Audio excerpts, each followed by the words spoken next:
Isang maluwag na paghinga ang pinakawalan ng binatang si Cedric nang sa wakas ay makalipas ang halos 10 oras na biyahe ay nakababa na siya ng ordinary bus na kanyang sinakyan. Nagunat siya ng kanyang katawan at sa ginawa niyang yon ay may ginhawa siyang naramdaman kahit paano. Bitbit ang isang may kalakihang traveling bag ay naglakad siya at naghanap ng tricycle na maaari niyang masakyan papunta sa mismong baryo kung saan nakatira ang kanyang lolo Agapito. Binatilyo pa lamang si Cedric nang huli niyang makita ang kanyang lolo at nangyari yun nang bumisita ito sa bahay nila sa Maynila. Yun ang dahilan kung bakit naisipan niya na bisitahin ito. Mahal na mahal niya ang kanyang lolo dahil sa spoiled siya rito at marami itong nakakatuwang kwento. Ay, ano ba naman to? Grabing init naman dito. Kabaligtaran sa Maynila na panay ang ulan. Hindi na napigilan pa ni Cedric ang magreklamo dahil nga sa tindi ng sikat ng araw na tumatama sa balat niya. Tumayo siya sa gilid ng kalsada at pinara ang paparating na tricycle. Huminto naman yon sa harapan niya. Kuya, sa baryo po lang tubig po. Saglit siyang tinitigan ng driver na para bang hindi ito makapaniwala sa lugar na pupuntahan niya. Boss, ihahatid kita doon, pero doble ang pamasaya. Ayos lang ba? Sige kuya, walang problema. Naisip ni Cedric na baka sadyang napakalayo ng baryo Pulang Tubig mula sa kinaroroonan niya, kaya ganun ang singil ng tricycle driver. Sumakay na siya at agad na umandar ang tricycle. Dumaan sila sa isang maalikabok na kalsada kung saan ang magkabilaang gilid ay tinutubuan ng matataas na damo at punong kahoy. Paminsan-minsan ay may nakikita siya na mga kabahayan sa malayo. Habang nasa biyahe, hindi na iwasan ni Cedric na maalala ang kanyang lolo Agapito at ang masasayang alaala niya rito nung bata pa siya. Madalas siyang dalhin ng lolo niya sa palayan nung nakatira pa ito sa ibang baryo. Natandaan niya ang saya noon tuwing hinahayaan siya ng matanda na magtampisaw sa putikan habang nag-aararo ito. Mula sa malalim na pag-iisip ay bumalik si Cedric sa kasalukuyan nang mapansin ang isang matandang lalaki sa gilid ng daan. Nakaupo ito sa isang nakatumbang puno at walang suot na pang-itaas. Sinundan sila ng tingin ng matanda at napansin ni Cedric na matalim ang tingin nun na nagbigay ng kilabot sa kanya. Ngunit hindi na lang niya yon pinansin. Maya-maya ay mas lalong naging makipot ang daan na kanilang binabaybay. Palatandaan na malapit na sila sa baryo Pulang Tubig. Makalipas ang halos 1 oras mula nang umalis si Cedric sa bus terminal nang marating nila ang baryo Pulang Tubig. Agad na napansin ni Cedric ang kakaibang aura ng lugar na yon. Tahimik at parang ghost town dahil wala silang nakitang tao na nasa labas. Huminto ang tricycle sa tabi ng isang lumang waiting shed. Nagpalinga-linga naman si Cedric saka bumaling sa driver. Tinanong niya kung magkano ang babayaran niya at matapos sumagot ng driver ay iniabot niya rito ang kanyang bayad. Bumaba siya ng tricycle at napansin niyang nakatitig pa rin sa kanya ang driver na para bang may gusto itong sabihin ngunit hindi nito magawa. Manong, may problema po ba? Magtatagal ka ba rito? Hindi ko po alam eh. Depende po siguro. Bakit po? Kung ako sa'yo, hindi ako magtatagal dito. Ha? Bakit naman po, Manong? Pero imbis na sumagot, mabilis na pinaandar na ng driver ang kanyang tricycle. Napatitig na lang siya sa papalayong tricycle sabay iling. Hanep pa. Ang weird naman nun. Bumuntong hininga si Cedric at saka binuhat ang kanyang traveling bag. Binatilyo pa si Cedric nang una't huling beses siyang makapunta sa lugar na yon. Kahit maraming taon na ang lumipas, ay tanda pa rin niya ang daan papunta sa bahay ng kanyang lolo. Dumaan siya sa isang makitid na kalsadang may mga naglalakihang punong kahoy sa magkabila ang gilid. Habang naglalakad si Cedric, ay unti-unti niyang napapansin ang mga tao sa kanyang paligid. Nakita niya ang 3 lalaki na abala sa paglalagay ng mga tabla at kahoy sa mga bintana ng isang kubo. Aba, teka, bakit sila naglalagay ng ganun? Parang wala namang paparating na bagyo ah. Nagulat si Cedric nang may nakasalubong siyang mga taong nagpuprosesyon sa katanghaliang tapat. Mabagal na naglalakad ang mga yon habang may hawak na rosaryo at malakas na nagdadasal. Napalunok si Cedric. Alam niyang hindi pangkaraniwan ang prosesyon sa ganung oras na tirik ang araw. Sa pagkakaalam niya, ay sa gabi ginagawa ang pagpuprosesyon. Pinagpatuloy niya ang kanyang paglalakad habang palihim na sinusuri ang bawat taong nadadaanan niya. Napansin niyang karamihan sa mga yon ay lumilingon sa kanya na tila nagtataka kung sino siya at bakit siya naroon sa lugar na yon.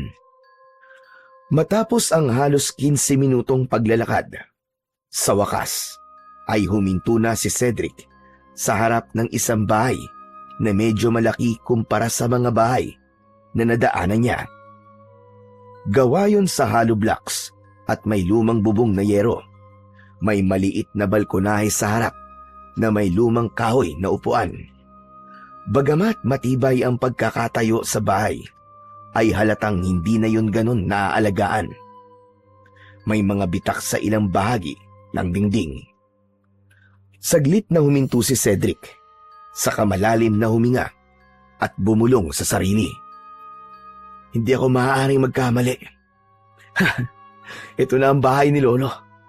Siguradong matutuwa at masosorpresa si Lolo Agapito kasi hindi niya alam na bibisitahin ko siya. Matapos yun, ay marahang binuksan ni Cedric ang lumang gate na gawa sa kawayan. Pagkapasok niya sa bakuran, ay napansin niyang tuyo at bitak-bitak ang lupa at maraming tuyo na dahon ang nagkalat sa paligid. Maging ang dating malalagong halaman ng kanyang lolo ay tila napabayaan na rin. Naglakad siya papunta sa pinto ng bahay. Pagdating sa tapat ng nakasaradong pinto, ay nagulat siya nang may biglang sumulpot mula sa gilid ng bahay. Isa yung batang lalaki na sa hula niya ay may 10 o 11 taong gulang. Kayumanggi ang balat nito at matalim ang tingin sa kanya. Ngunit ang gumimbal kay Cedric ay ang hawak na itak ng bata. Mabilis na napaatras si Cedric. Hoy, teka boy! Bitiwan mo yan! Baka makasakit ka! Sino ka? Anong ginagawa mo rito? Ako ang dapat magtanong sa'yo niyan, bata. Anong ginagawa mo sa bakuran ng Lolo Agapito ko? Ibig mong sabihin, apo ka ni Lolo Agapito? Oo, tama ka. Ikaw, sino ka ba, bata? Bago pa makasagot ang bata, ay narinig nila mula sa loob ng bahay ang paos at mahinang boses ng isang matandang lalaki. Angelo! Sino ba yung kausap mo? Bumukas ang lumang pinto ng bahay at bumungad mula sa loob ang isang matandang lalaki na payat at bahagyang nakukuba na. Puro puti na ang buhok nito. Napangiti si Cedric nang makita ang kanyang Lolo Agapito. Nang dumako ang mata ng matanda sa kanya, ay kumunot ang noo nito. Aba, Cedric? Cedric, ikaw ba yan? Si Lolo Agapito talaga oh. Nakalimutan niyo na po ba ako? Ako nga po to, si Cedric, ang paborito niyo pong apo. Lumawak ang ngiti ni Cedric at agad siyang lumapit sa lolo niya upang yakapin ito ng mahigpit. Mas lalo niyang nadama ang pangungulila sa matanda. Ngunit makalipas ang ilang sandali, ay dahan-dahang inalis ni Lolo Agapito ang yakap ni Cedric. Napakunot naman si Cedric dahil naramdaman niya na tila hindi masaya ang lolo niya na nakita siya. Apo, anong ginagawa mo rito? Aba lolo, binisita ko po kayo. Ang tagal na po nating di nagkikita, di ba? Hindi ko na nga po alam kung ilang taon na yung huling beses na binisita nyo kami sa Maynila eh. Saglit na tumahimik si Lolo Agapito at saka bumuntong hininga. Cedric, hindi maaari. Bumalik ka na lamang sa Maynila. Makakaabot ka pa sa terminal bago magdilim. Hala, sige. Sasamahan na kita mag-abang ng tricycle sa labasan. Ho? Abalo, teka lang. Pambira naman kayo, Lo. Kararating ko lang tapos paaalisin niyo na kaagad ako. Lolo naman. Ang haba po ng biniyahe ko para lang po makapunta rito. Saka, Lo, hindi niyo po ba ako namimiss? Hindi sa ayaw kitang makita, Cedric. Pero may dahilan kung bakit hindi ka maaaring manatili rito. Makinig ka na lang sa akin na po at sundin mo na lamang ang sinasabi ko sa'yo. Lo, kahit ilang araw lang naman po. Hayaan niyo naman po kung makasama kayo. Tsaka nag-ipon pa naman po ako para lang mapuntahan kayo. Tapos nag-leave pa po ako sa trabaho na matagal para po magkasama tayo na matagal. Biglang natahimik si Lolo Agapito. Napakuyom ang kamay nito. Ilang segundo ang lumipas bago ito muling nagsalita. Sige na nga. Sige na. Pumasok ka na sa loob. Nilakihan ni Lolo Agapito ang pagkakabukas ng pinto at binigyan nito ng daan si Cedric para makapasok sa loob ng bahay niya. Mabilis namang pumasok si Cedric. Huminto siya sa gitna ng sala at iginala ang paningin sa paligid. Napansin niyang walang ipinagbago ang loob ng bahay ng lolo niya. Apo, nagugutom ka ba? Hindi naman po. Tubig na lang po siguro, Lo. Saka, gusto ko po sana makapagpahinga na. Nakakapagod po kasi ang biyahe papunta po rito eh. O sige, kumuha ka na lang ng tubig doon sa kusina. May pagpapasensyaan mo na lang at wala akong malamig na tubig, iyo. Tumango si Cedric at saka siya dumiretso sa kusina. Kumuha siya ng baso at mula sa pitsil nila sa lamesa ay sinalinan niya yon ng tubig. Mabilis niyang naubos ang isang basong tubig. Matapos yon ay bumalik na siya sa sala at nakita niyang nakaupo si Lolo Agapito sa lumang bangko. Nakatungo ito at tila malalim ang iniisip. Umupo siya sa kabilang upuan at nagtanong. Alo, kumusta naman po kayo dito? Ano po pinagkakaabala nyo? Abalo, parang namayat po yata kayo ah. Mamaya na lang tayo mag-usap, Cedric. Sige na, magpahinga ka na muna. Alam kong mahaba ang biyahe mo at napagod ka. Maayos naman ang kwartong ginagamit mo dati. Kaya lang, ginagamit na yun ngayon ni Angelo. Kaya sa gabi, magkasama kayo sa kwartong yun. Angelo?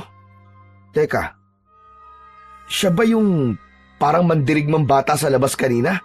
Yung may dala pong itak? Tumango si Lolo Agapito sa tanong ng kanyang apo. Tama ka.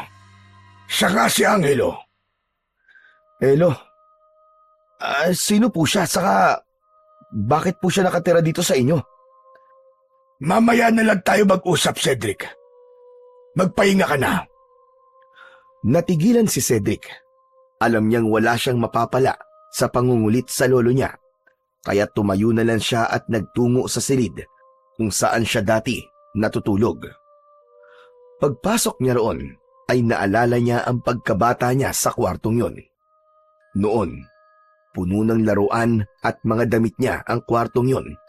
Pero nang sandaling yon ay kitang-kita niya na hindi na yon sa kanya. Inilapag niya ang kanyang traveling bag sa tabi ng kama at hinubad ang sapatos.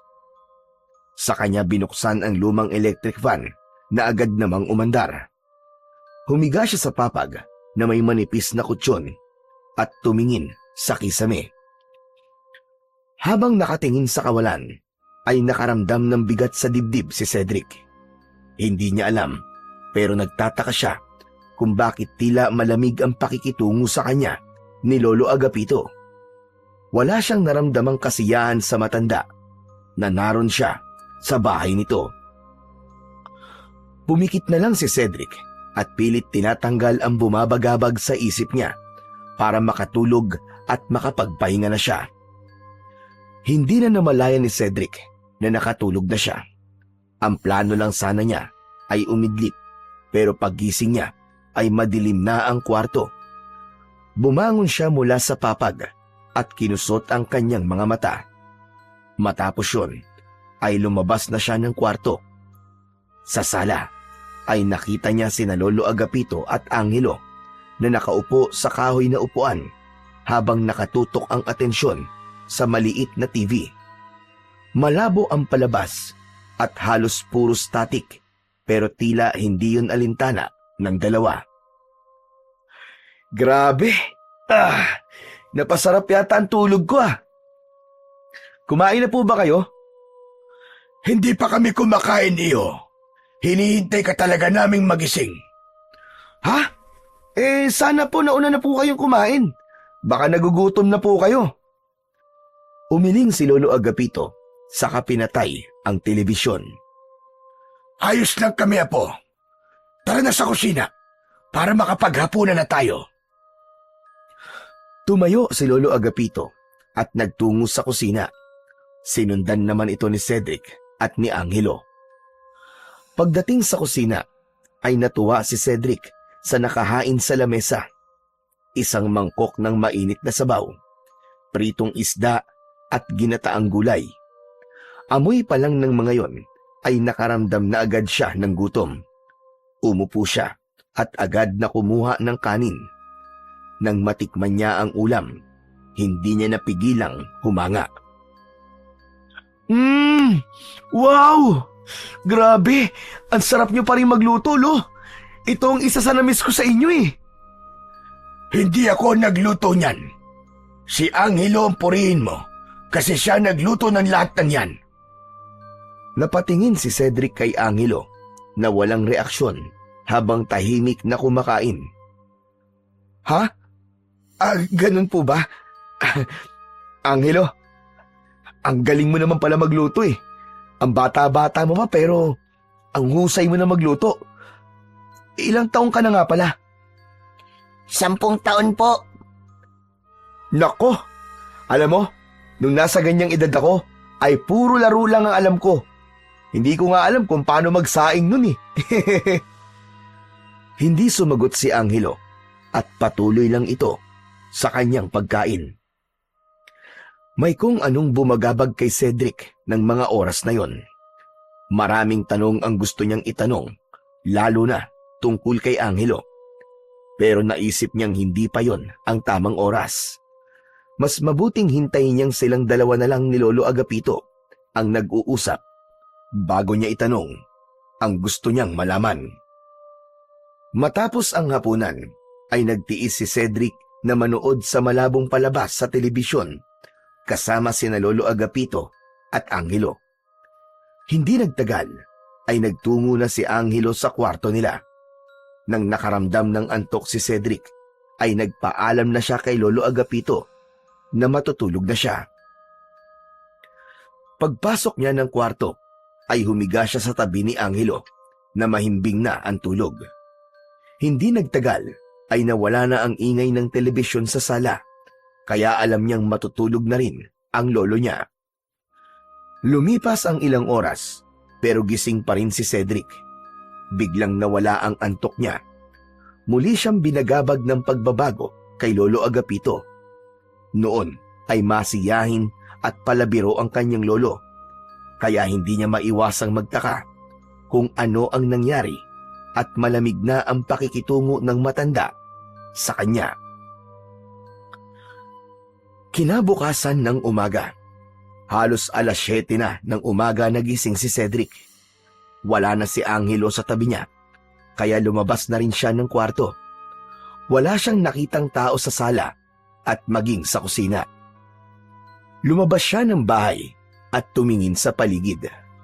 Sa likod ay doon niya nakita si Lolo Agapito na abala sa pagpapakain ng mga manok.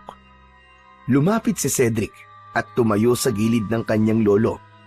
Hindi man lang siya nilingon ng matanda na para bang hindi nito alam na naroon siya.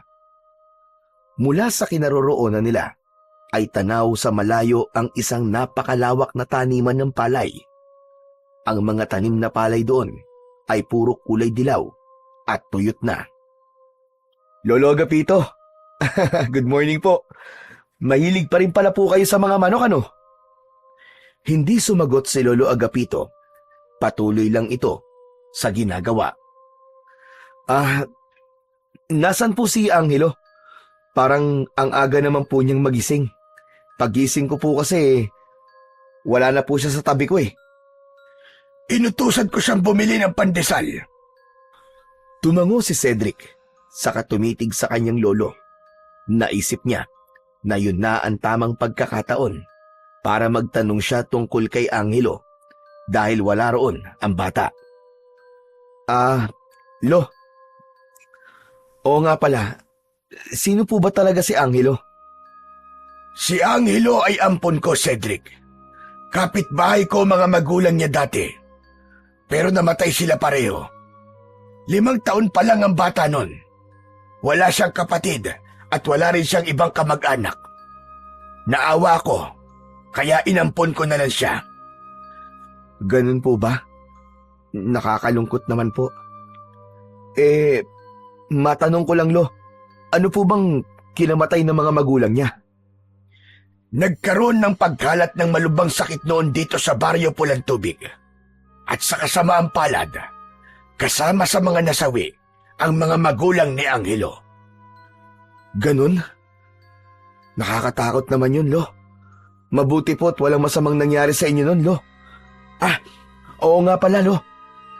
Kumusta naman po kayo rito? Maayos lang naman ako sa ngayon. Malaking bagay na nandito si Angelo.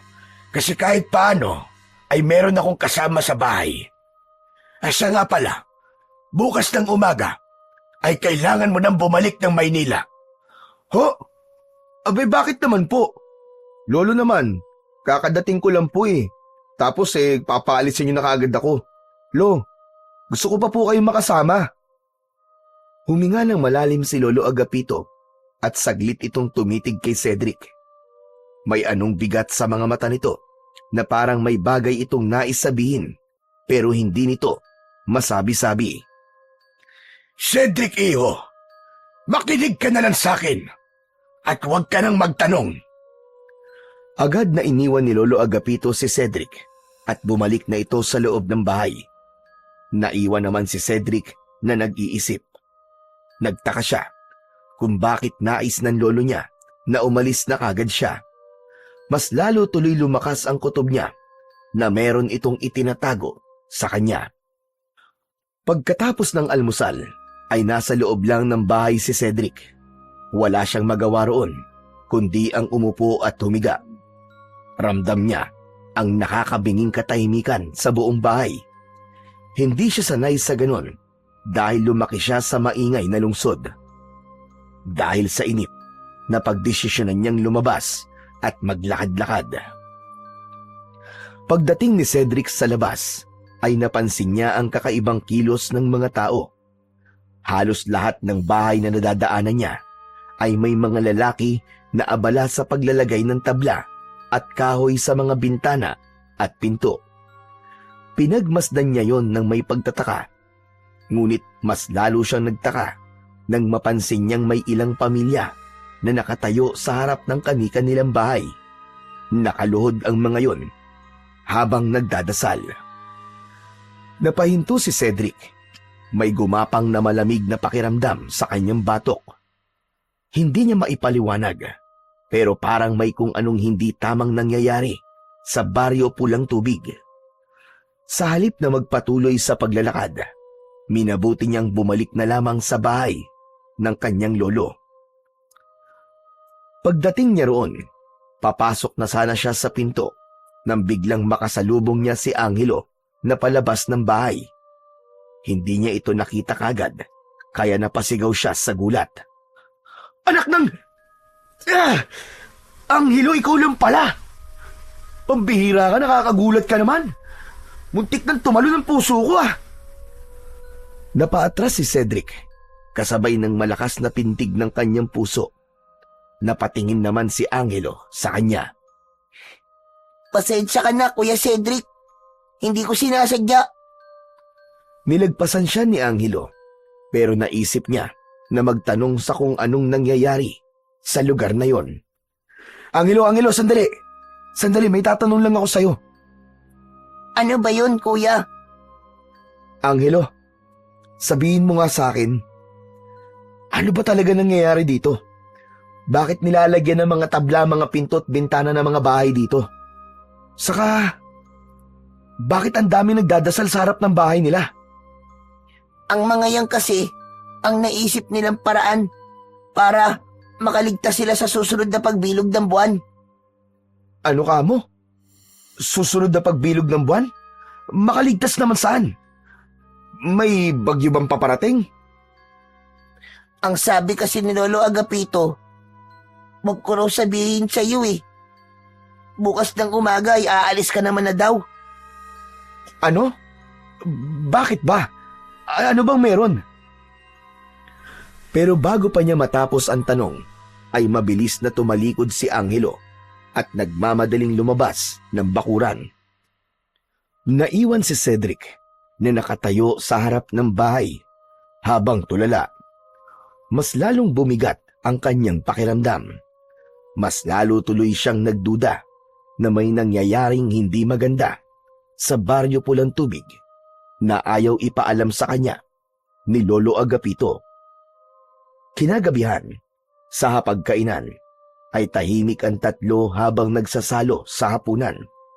Sa gitna ng kanilang pagkain, ay biglang nagsalita si Lolo Agapito. Cedric, iyo, huwag mong kalimutang ihanda mga gamit mo pagkatapos natin kumain. Bukas na bukas ang umaga, ay aalis ka na. Ako na ang maghahatid bukas sa iyo sa bus terminal. Napahinto si Cedric sa pagsubo. Bumuntong hininga siya at inilapag niya ang kutsara at tinidor sa kanyang pinggan. Lo, hindi pa po ako aalis. Plano ko po manatili rito ng 2 linggo. Hindi po ba sabi ko po gusto ko kayong makasama ng mas matagal? Huwag nang matigas ang ulo mo, Cedric. Aalis ka na bukas at babalik na sa Maynila sa ayaw at sa gusto mo. Teka, naguguluhan po kasi ako Bakit niyo po ba ako gustong paalisin kagad? Ano po bang dahilan? Napatingin sa kanya si Lolo Agapito, pero mabilis din itong umiwas ng tingin. Saka Lo, bakit parang nagbago na po yata kayo ngayon? Hindi naman kayo dating ganyan Nung huling punta ko rito, halos ayaw niyo akong paalisin. Tapos ngayon ganyan na kayo sa akin. Ano po ba talaga nangyayari? Bakit pakiramdam ko po meron kayong tinatago sa akin? Napatingin si Angelo sa kanilang dalawa. Nagpalipat-lipat ang tingin nito kay Cedric at sa matandang lalaki. Wala, Cedric. Wala akong tinatago sa'yo. Talaga po ba, Lo? Bakit kayo ganyan? Kung talagang wala kayong tinatago, bakit gusto niyo akong paalisin kagad? Hindi agad sumagot si Lolo Agapito. Nanatili lang itong nakatitig sa pagkain nito na para bang iniiwasang tignan si Cedric sa mata. Ganito, Lo.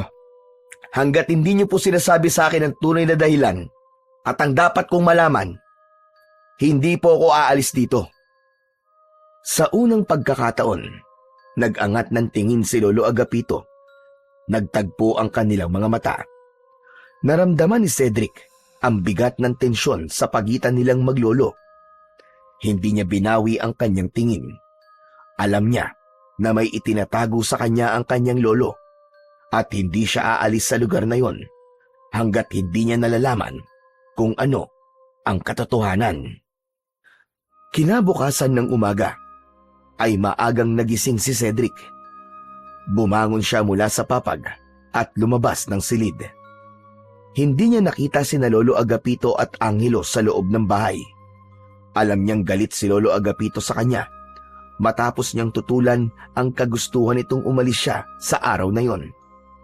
Naglakad siya patungo sa likod ng bahay kung saan mas malaya siyang makakapag-isip ng maayos. Mula sa kinatatayuan ni Cedric ay natanaw niya ang malawak na palayan sa malayo. Patay at tuyong-tuyo ang mga nakatanim doon na para bang matagal na yung napapabayaan. Habang nakatingin siya sa palayan ay tila may bumubulong sa kanya na magtungo siya roon. Hindi niya alam kung bakit at paano, pero hindi niya napigilan ang kanyang sarili. Parang may nagtutulak sa kanya upang sundan ang tinig na yon. Nagsimulang maglakad si Cedric papunta sa malawak na palayan. Habang papalapit roon, ay mas lalong uminit ang sikat ng araw, ngunit hindi siya huminto. Mabagal ang kanyang mga akbang sa simula, ngunit habang tumatagal, ay bumilis ng bumilis ang paglalakad niya. Nang tuluyang makarating sa palayan si Cedric, ay tagaktak na ang kanyang pawis. Huminto siya sandali upang magpahinga. Iginala niya ang mata niya at nakita niya ang mga bagay na nagpatindi ng kanyang pagtataka. Napakaraming panakot sa ibon na nakatayo sa paligid. Nagtaka siya kung bakit may ganon sa lugar na yon, gayong patay na ang mga palay na nakatanim doon. Ibig sabihin ay walang dapat protektahang tanim mula sa mga ibon. Hindi nagtagal ay muling naglakad si Cedric. Makalipas ang ilang sandali ay napahinto siya nang may nakita siyang hukay sa lupa. Halos kasya ang 2 tao sa loob ng hukay at hindi niya makita ang pinakailalim. Para yung isang balon na walang tubig. Lumapit siya sa hukay at sumilip. Ngunit kahit na anong gawin niya ay hindi niya makita ang dulo ng hukay na yon. Habang nakasilip si Cedric sa madilim at malalim na hukay, ay biglang may mainit na hangin na humampas sa kanyang muka mula sa kailaliman ng hukay. Binalot ng kilabot ang buo niyang katawan. Dahil doon ay napaatras siya. Ngunit sa kanyang pag-atras ay may tinamaan siyang tao mula sa kanyang likuran. Mabilis na lumingon si Cedric at nakita niyang nakaupo sa lupa si Angelo. Napagtanto niya na natumba ito ng maatrasan niya. Mabilis niyang inalok ang isa niyang kamay kay Angelo upang tulungan itong makatayo. Bahagyang napasimangot pa ang bata nang tumayo na ito. Angelo, ikaw pala yan. Pasensya ka na ha. Hindi kita napansin eh. Pero teka, paano mo nalaman na nandito ako? Nakita kita kanina na papunta ka rito. Kaya sinundan kita, Kuya Cedric. Kuya, ang mabuti pa ay umuwi na tayo. Sigurado magagalit si Lolo Agapito kapag nalaman niyang nandito ka. Ha? Bakit naman siya magagalit? Huwag mo nalang itanong, Kuya Cedric. Saka, wala talaga nagpupunta sa lugar na to eh. Lahat ng tao rito sa Baryo Pulang Tubig ay iniiwasan ng palayan na ito. Ha? Bakit? Ano bang meron dito sa palayan? Bakit parang takot kayong lahat na magpunta dito? Mas mabuti pang umalis na lang tayo, Kuya, bago pa tayo makita ni Lolo Agapito na nandito tayo.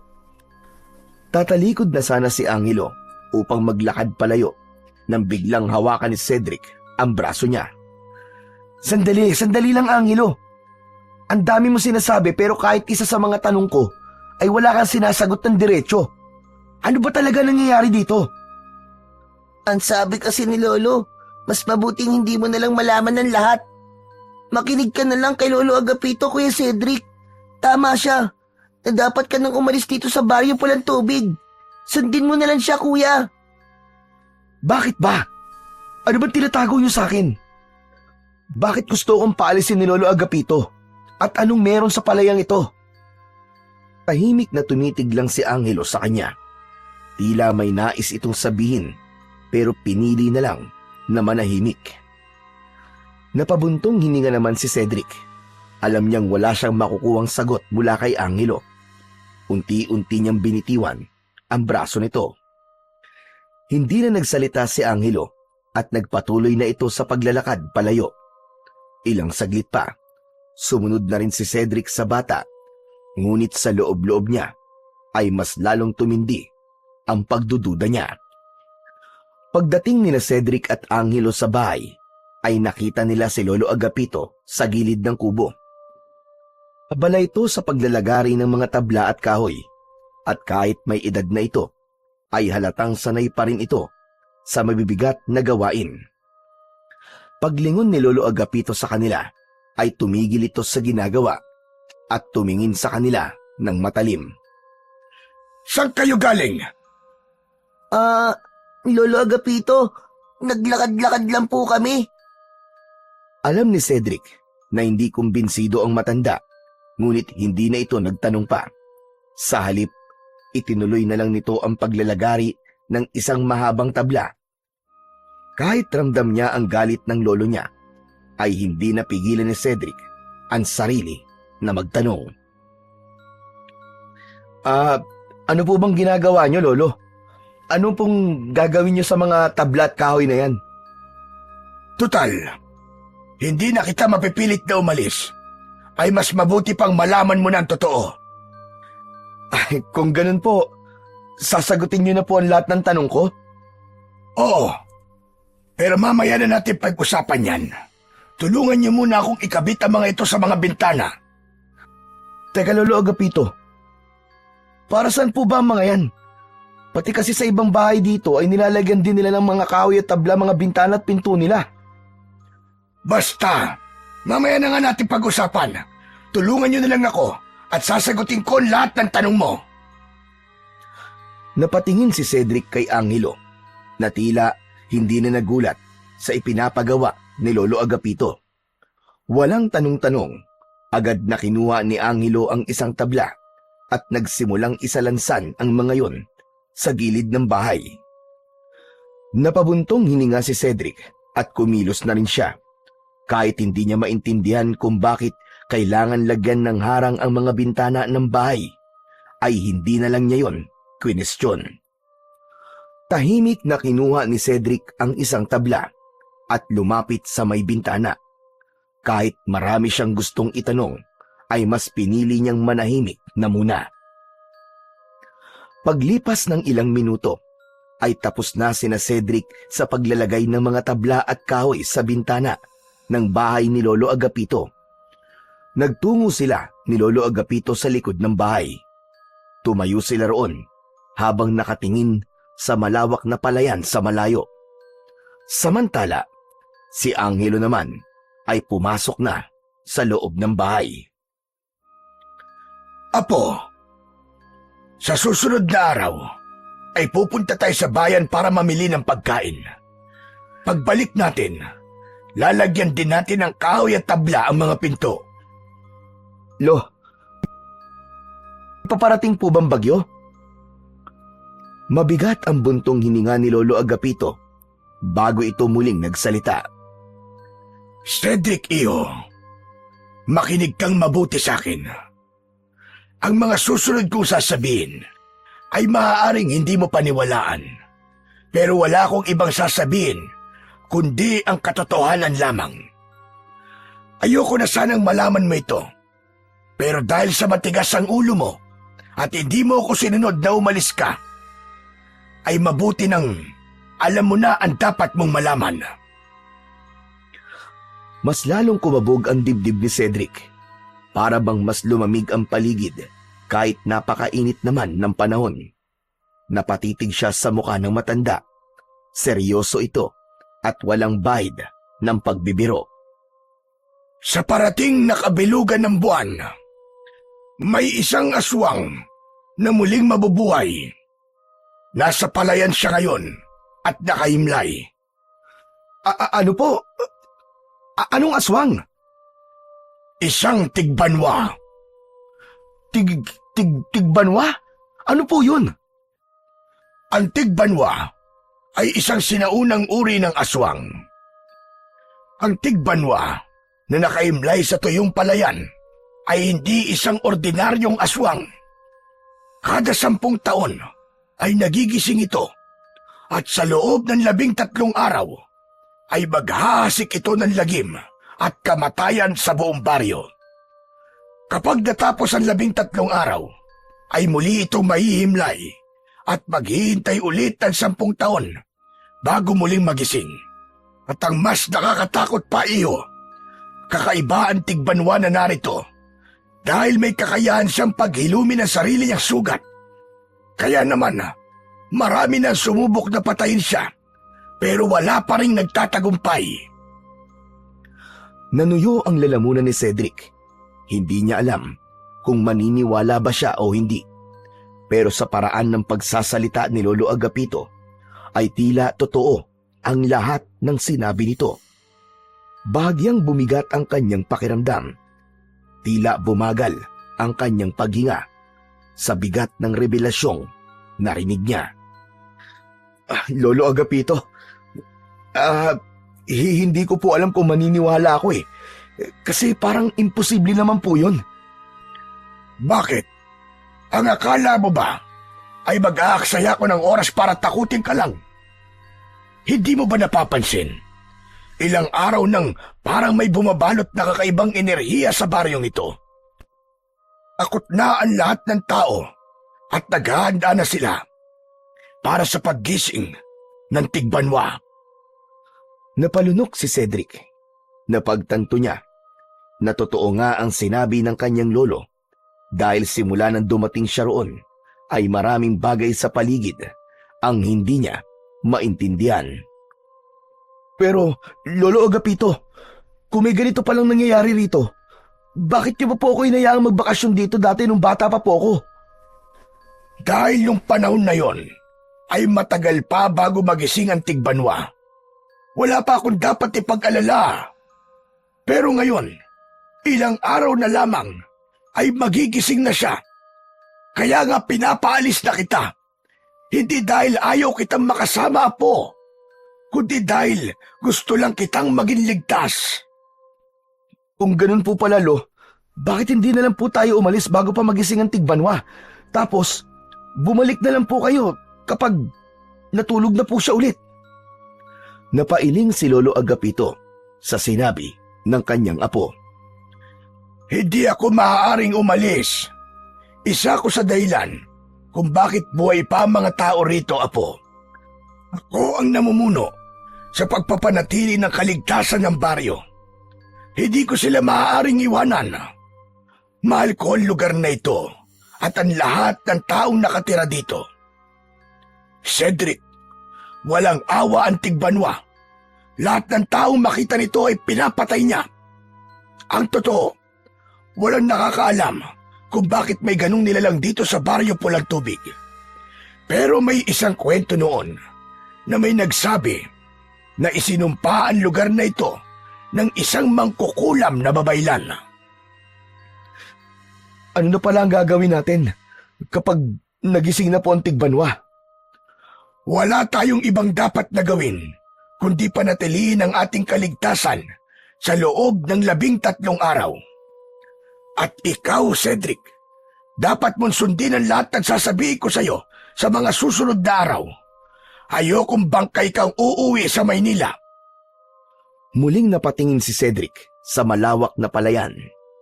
Hindi niya akalain na may ganitong klaseng nilalang ang naninirahan sa baryo Pulang Tubig. Maghapong tahimik si Cedric at hindi siya mapakali sa mga sinabi ni Lolo Agapito tungkol sa tigbanwa. Kahit anong pilit niyang alisin sa kanyang isip ang kwento ng matanda, ay patuloy yung bumabalik sa kanya. Hindi siya naniniwala sa mga aswang. Lumaki siya sa syudad, kung saan walang puwang ang mga kwentong kababalaghan. Habang nakaupo siya sa bangkong kahoy sa harap ng bahay, ay pinagmasdan niya ang palayan. Maya-maya, lumapit sa kanya si Angelo. Tahimik itong naupo sa tabi niya. Kuya Cedric, siguro naman, naiintindihan mo na kung bakit ka pinapaalis ni Lolo dito. Ginawa lang ba ni Lolo Agapito ang kwentong yon? Para kapag natakot ako, ay aalis na ako. Sabihin mo nga sa akin ang totoo, Angelo. Sana nga, Kuya Cedric. Hindi na lang totoo ang lahat ng yun. Ang totoo, Kuya, ito ang unang beses na makikita kong tigbanwa. Naririnig ko lang din ang kwento tungkol sa aswang na yon kay Lolo Agapito. Pero naniniwala ko na totoo ang lahat ng yun. Lalong kumabog ang dibdib ni Cedric ng sandaling yon. Hindi niya alam kung bakit, pero sa tono ng boses ni Angelo ay alam niyang hindi ito nagbibiro. Yung hukay na nakita mo sa palayan, Kuya, doon nakaimlay ang tigbanwa. Ilang beses na nga yung tinakpan ng mga tao dito pero palagi na lang bumabalik ang hukay. Kaya pala, wala nagpupunta doon.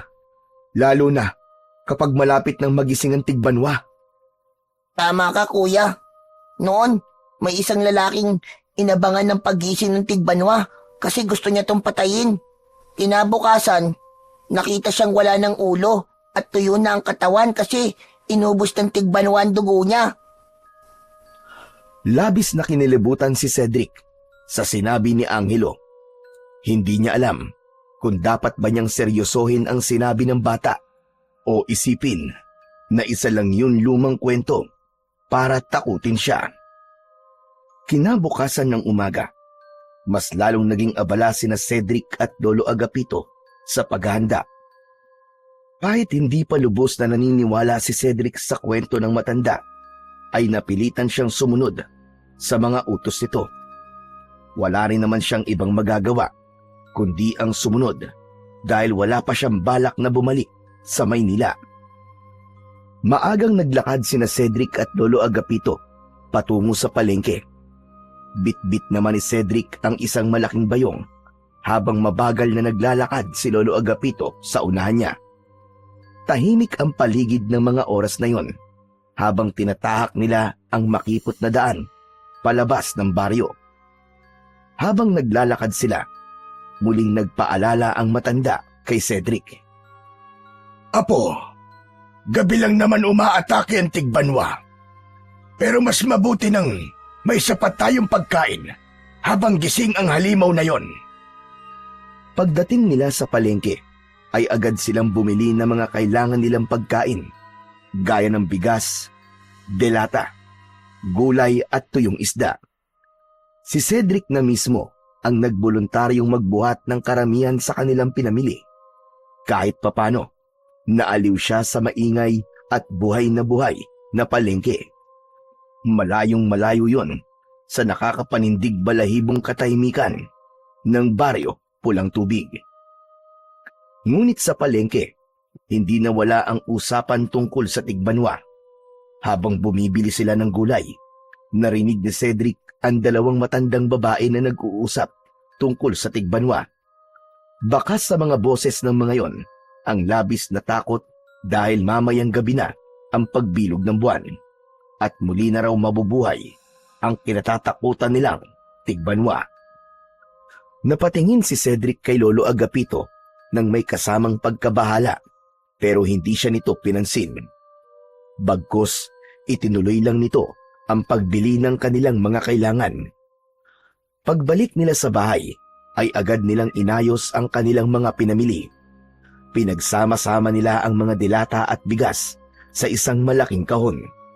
Habang isinabit naman sa kisame ang mga tuyong isda, siniguro rin nila na may malinis silang tubig na maiinom.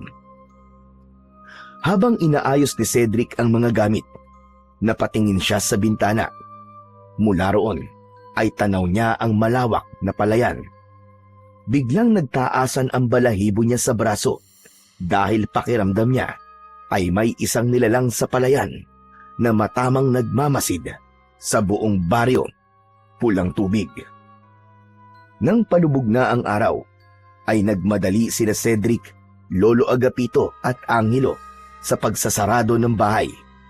Mula sa loob ay nilagyan nila ng tabla at kahoy ang pinto, gaya ng ginawa nila sa mga bintana. Si Cedric pa mismo ang tumulong sa pagpapako ng mga yon, habang si Lolo Agapito naman ang nag-check na matibay ang mga yon at hindi basta-basta masisira. Nang matapos sila sa pagbarikada sa mga pinto, ay nagtungo na sila sa hapagkainan. Tahimik silang kumain at wala ni isa man sa kanila ang gustong magsalita tungkol sa panganib na paparating. Pero kahit walang nagsasalita, dama ni Cedric ang tensyon sa loob ng bahay. Matapos ang hapunan, ay tumayo si Cedric para ligpitin ang kanilang pinagkainan. Ngunit habang papunta siya sa lababo, ay napansin niyang may ginagawa si Lolo Agapito sa may sala. Nakaupo ang matanda sa maliit na bangkito. Hawak nito ang isang lumang itak na mahaba. Matalim at halatang matagal nang ginagamit. Dahan-dahang yung hinahasa ni Lolo Agapito gamit ang isang malapad na bato. Doon na napagtanto ni Cedric na seryoso na ang nangyayari at alam niya na ang paghahasa ng lolo niya ay isa lang sa mga paraan nito sa paghahanda sa pagkagising ng Tigbanwa. Pagsapit ng alas 8 ng gabi, ay nagtipon silang tatlo sa harapan ng maliit na altar sa loob ng bahay. Nagsindi ng isang kandila si Lolo Agapito bago sila lumuhod sa harapan ng altar. Pinangunahan ni Lolo Agapito ang pagdarasal. Pumikit ito at si Angelo, habang si Cedric naman ay nananatiling nakabukas ang mga mata. Panginoon, iligtas niyo po kami sa gabing ito at sa mga susunod pang gabi. Ipagkaloob niyo po ang inyong proteksyon sa aming tahanan at sa buong baryo Pulang Tubig. Naway manatili po kaming ligtas at buhay at malampasan po namin ang panganib na paparating. Huwag niyo pong hayaan na magtagumpay ang kadiliman sa liwanag. Ito po ay dinadalangin namin sa pangalan ninyo, aming dakilang Panginoon. Sa bawat salitang binibigkas ng matanda, ay mas lalong bumigat ang pakiramdam ni Cedric. Pinikit niya ang kanyang mga mata, ngunit kahit na anong gawin niya, ay hindi nabawasan ang kaba sa dibdib niya. Alauna na ng madaling araw, pero gising na gising pa rin sina Cedric, Lolo Agapito at Angelo. Tahimik silang nakaupo sa sala. Hawak ni Lolo Agapito ang itak na hinasa nito kanina. Mahigpit ang pagkakahawak nito sa itak na parang isang mandirigmang handang sumabak sa laban, anumang sandali. Si Cedric naman ay hindi mapakali ang utak. Hinihintay niya ang pagsalakay ng Tigbanwa. Hanggang isang nakakatakot at nakakakilabot na sigaw ang pumunit sa katahimikan ng gabi. Para yung nagmula sa isang napakabangis na halimaw. Lolo Agapito, ano po yun? Nagising na ang Tigbanwa. Magsisimula na ang paghahasik niya ng lagim sa baryo Pulang Tubig. Mula sa bulsa ng lumang kamiseta ni Lolo Agapito ay may inilabas itong isang kwintas. May palawit yon na kulay dilaw na bato. Isinabit nito ang kwintas sa leeg, sa kamariing pumikit na parang may binubulong sa kanyang sarili. Hindi nagtanong si Cedric kung ano ang kwintas na yon dahil mas nangingibabaw sa kanya ang takot. Hanggang sa mula sa kung saan sa baryo ay nakarinig sila ng sigawan ng mga tao.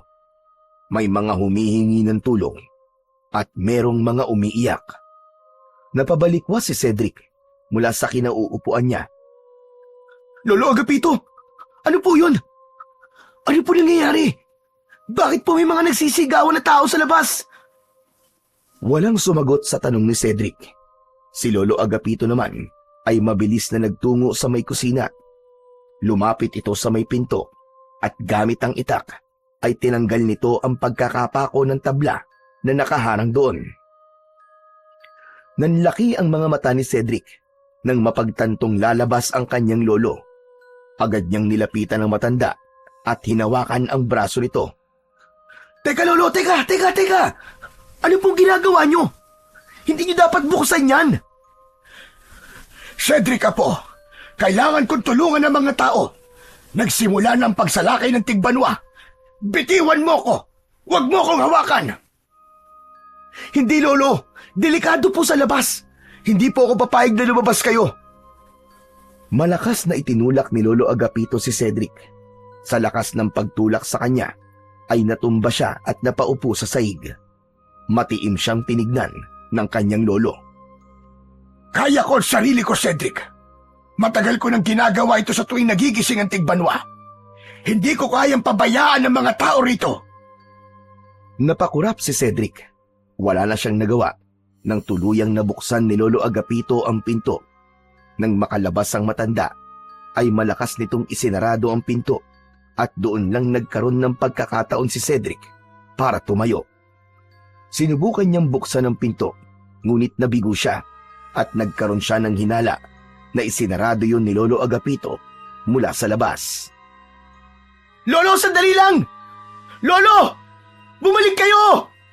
Lolo Agapito! Walang sumagot mula sa labas, maliban sa ingay ng kaguluhan. Hanggang sa narinig ni Cedric mula sa likuran niya ang boses ni Angelo. Mabilis siyang lumingon dito. Kuya Cedric, hindi mo siya kayang pigilan. Angelo, bakit ba napakatapang niya? Akala ko ba pumapatay ng tao ang tigbanwang yun? Nagpapakamatay na ba si Lolo? Hindi, Kuya Cedric. Malakas ang loob ni Lolo kasi meron siyang mutya ng palay. Ano ka mo? Mutya ng ano? Mutya ng palay, Kuya. Isa yung makapangyarihang mutya na natagpuan noon ni Lolo Agapito sa palayan. Nagkakaroon kasi siya ng kakaibang lakas at bilis basta suot niya yun. Kaya malakas ang loob niyang tulungan ng mga tao, Kuya. Hindi. May mutya man siya o wala, delikado pa rin ang ginagawa niya. Isa lang ang buhay niya, Angelo. Isa lang. At aswang ang kalaban niya. Naiintindihan ko nararamdaman mo, Kuya Cedric. Pero gaya nga na sinabi ko, hindi natin siya mapipigilan sa gusto niyang gawin eh. Ang mabuti pa, ipagdasal na lang natin na walang masamang mangyari kay Lolo Agapito. Napatingin si Cedric sa pinto. Sa isip niya, hindi lang panalangin ang kailangan nila. Isang himala ang kailangan nila para manatiling buhay sa gabing yon. Ilang minuto na ang lumipas, ngunit hindi pa rin mapakali si Cedric. Palakad-lakad siya sa sala at panay ang tingin niya sa pinto kung saan lumabas si Lolo Agapito. Umaasa siya na bubuksan yun at ligtas na papasok ang kanyang lolo. Wala ring tigil ang pagkagat niya sa sarili niyang kuko sa kamay dahil sa labis na tensyon. Pambihira naman talaga, oo. Hindi na dapat lumabas si Lolo kasi dun eh. Bako ano nangyari na sa kanya eh. Samantala, nakasilip si Angelo sa maliit na siwang ng bintana.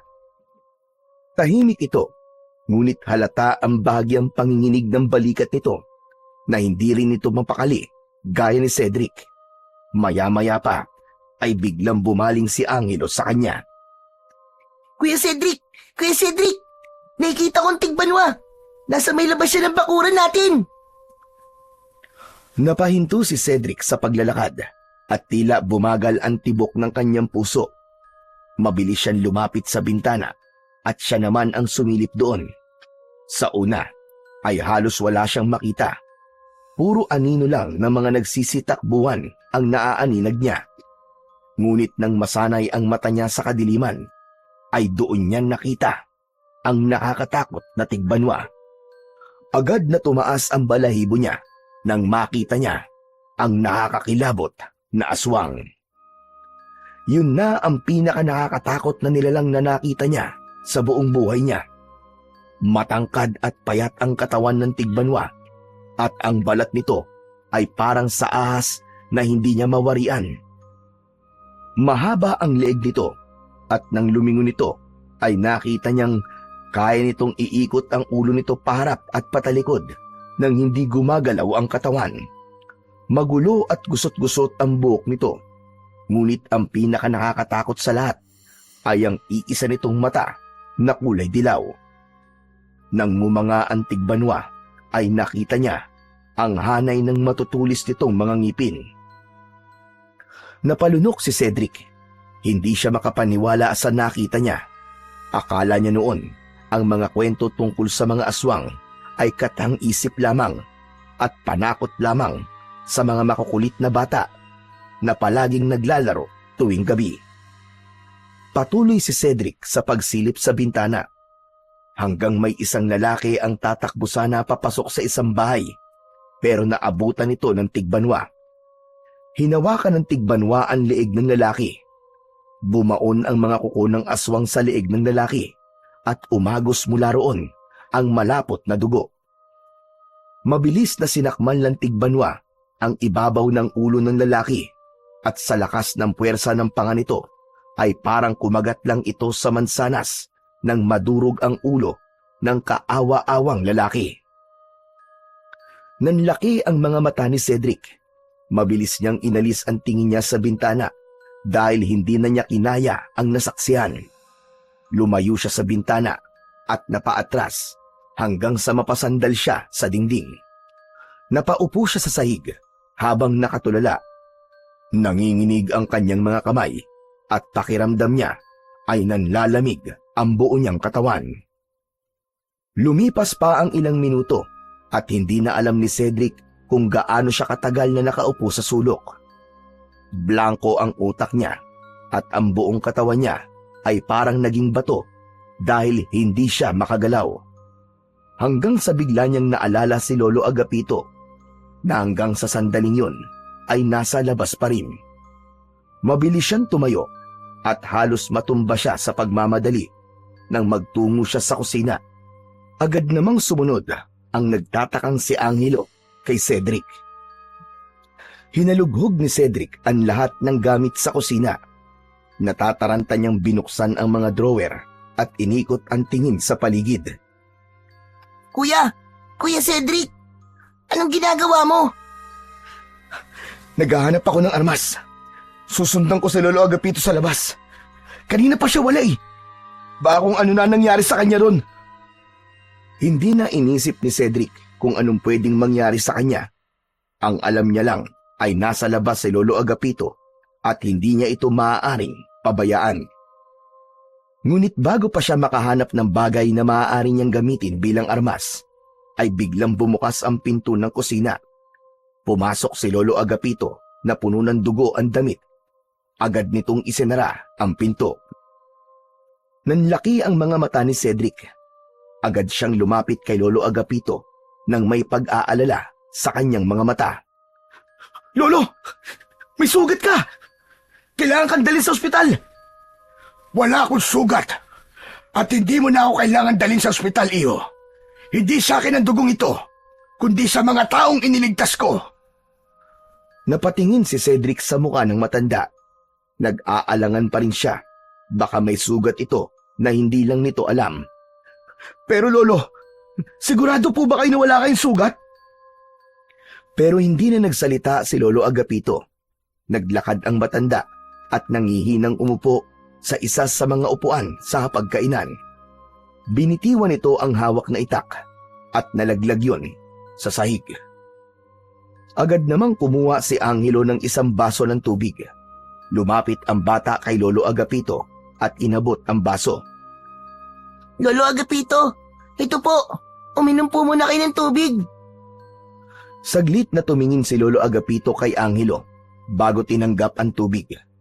Nanginginig pa rin ang kanyang kamay habang umiinom.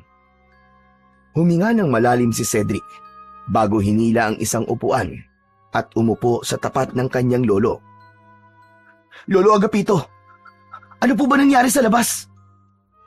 Ginawa ko ang lahat, pero may mga namatay pa rin Kahit suot ko pa ang mutya ng palay, ay parang hindi ko na kaya. Matanda na ako, Cedric. Hindi ko na kaya makipaglaban tulad ng dati. May kung anong bumara sa lalamunan ni Cedric. Nakita niya mismo kung gaano kalupit ang tigbanwa. Nakita niya kung paano nito pinatay ang isang lalaki sa labas. Lolo Agapito, hindi niyo na po dapat ginawa yun eh. Baka kung ano pa po nangyari sa inyo eh. Hindi mo naiintindihan, Cedric. Malapit sa puso ko mga tao dito sa Baryo Pulang Tubig. Matagal na akong nakatira rito. At alam ko, mula nang matagpuan ko ang mutya ng palay, ay nais nang nasa itaas na ipagtanggol ko mga tao dito mula sa Tigbanwa. Natameme si Cedric sa sinabi ni Lolo Agapito. Naramdaman niya ang lalim ng pinaninindigan ng kanyang lolo. Saglit na namayani ang katahimikan sa pagitan nilang tatlo hanggang sa marahang nagsalita si Angelo. Lolo, wala na po ba yung Tigbanwa? Sa ngayon ay wala na siya. Bumalik na siya doon sa palayan dahil tapos na siya kumain. Ligtas na rin tayo pansamantala. Maaari na tayong matulog. Tumayo ang matanda. Mabigat ang bawat hakbang nito habang papunta sa banyo. Si Angelo naman ay diretsyong nagtungo sa kanilang kwarto. Pero si Cedric ay nanatiling nakaupo habang nakatulala. Hindi pa rin siya makapaniwala sa lahat ng nangyari kanina. Pakiramdam niya ay nakakulong siya sa isang bangungot na hindi niya alam kung kailan matatapos. Pagsapit ng umaga ay gising pa rin si Cedric. Hindi niya nagawang makatulog dahil sa bigat ng kanyang dibdib. Bumangon na siya at paglabas niya ng kwarto ay nakahain na ang almusal. Naroon na sina Lolo Agapito at Angelo na halatang hinihintay lamang siya. Umupo na si Cedric at sumandok ng sinangag. Makalipas ang ilang sandali, ay nakatitig lang siya sa pagkain na nasa kanyang harapan. Siguro naman, naiintindihan mo na kung bakit gusto kong umalis ka rito sa Baryo Pulang Tubig, Cedric. Nakita mo kung gaano kawalang awa ang Tigbanwa. Wala itong kinikilala at lahat ng taong makikita nito ay paniguradong kamatayan ang sasapitin. Pero Lolo Agapito, tama lang po na hindi ako umalis dito. Kung umalis po ako, paano ko malalaman kung ligtas kayo? Hindi ko po kayang makatulog habang nasa Maynila ako, tapos hindi ko alam kung ano po ang nangyayari sa inyo dito. Pero Lolo, gusto ko rin po lumaban sa Tigbanwa. Biglang ibinaba ni Lolo Agapito ang hawak nitong tasa na may lamang kape. Cedric Apo, hindi ka maaaring makipaglaban. Wala kang proteksyon gaya ng mutya ng palay. Kung ganun po, ako na lang po ang paggamitin niyo po ng mutya. Di ba sabi niyo nga po matanda na po kayo? Baka pag ako po ang gumamit ng mutya ng palay, ay matalo ko po ang Tigbanwa. Hindi pwede, Apo. Itigil mo na ang kaibangan mong yan. Pero Lolo, Cedric, hayaan mo na lang ako gumamit ng mutya. Kaya ko pa namang lumaban kahit papano. napakuyom ng kamao si Cedric. Gusto niyang magpumilit. Gusto niyang sabihin na hindi lang si Lolo Agapito ang may kakayahang lumaban. Pero alam niyang hindi na niya mababago ang desisyon nito. Kung ganun pala, Lolo Agapito, ibig sabihin 12 gabi pang mananalasa ang Tigbanwa sa Baryo Pulang Tubig. Walang sagot na nakuha si Cedric mula kay Lolo Agapito. Mas lalo siyang nahulog sa malalim na pag-iisip at pag-aalala para sa kanyang lolo. Ibig sabihin ay ilang gabi pang lalabas si Lolo Agapito para protektahan ang mga tao sa baryo na yon. At hindi niya alam kung ano nga ba ang pwede niyang gawin upang kahit paano ay makatulong siya. Mabilis na lumipas ang oras at hindi na malaya ni Cedric na gabi na naman. Muling binalot ng takot ang buong baryo pulang tubig. Gaya ng nakaraang gabi, walang katao-tao sa labas. Ang lahat ng bahay ay nakasarado. Sa loob ng bahay ni Lolo Agapito, matapos ang hapunan, ay muling nagtipon ang tatlo sa sala. Sa pagkakataong yon, ay si Cedric na mismo ang nanguna sa pagdarasal. Panginoon ko, iligtas niyo po ang mga tao sa baryong ito. Huwag niyo pong hayaan na may masaktan o may mamatay ngayong gabi. At Panginoon ko, gabayan niyo po ang lolo ko. Bigyan niyo po si Lolo Agapito ng proteksyon at lakas para lumaban. Amen. Matapos magdasal, ay umupo na silang tatlo. Hawak ni Lolo Agapito ang matalim nitong itak, habang si Cedric naman ay nakikiramdam lang sa paligid dahil sigurado siya na anumang sandali ay muli na namang aatake ang Tigbanwa. Grabe! Hindi ko maisip talaga. Totoo pala ang mga aswang, no? Ang akala ko talaga ay panakot lang sila sa mga batang ayaw sumunod sa mga magulang nila. Alam kong maraming hindi naniniwala sa mga ganong klaseng nilalang apo. Pero talagang totoo sila. May mga aswang na nabubuhay kasama natin. At ang Tigbanwa sa baryong ito ay isa sa mga buhay na patunay. Hanggang sa muling nabasag ang katahimikan ng gabi dahil sa sigawan ng mga nagkakagulong mga tao sa labas. Nang tumayo si Lolo Agapito, ay tumayo rin si Cedric. Matalim na tumingin si Lolo Agapito sa kanya. Huwag mo nang sayangin ang laway mo, Cedric. Dahil kahit anong sabihin mo, ay hindi mo ako mapipigilan. Wala naman po akong planong pigilan ka, Lolo. Naiintindihan po kita. Gusto ko lang pong sabihin sa inyo na mag-iingat po kayo. Lumapit si Cedric kay Lolo Agapito at mahigpit niya itong niyakap. Sandaling natigilan si Lolo Agapito bago nito marahang tinapik ang likod ni Cedric. Maraming salamat, apo. Huwag kayong lalabas ni Angelo, ha? Dito lang kayo sa loob ng bahay. Nagkakaintindihan ba tayo? Matapos yon, ay bumitaw na si Cedric sa pagkakayakap kay Lolo Agapito.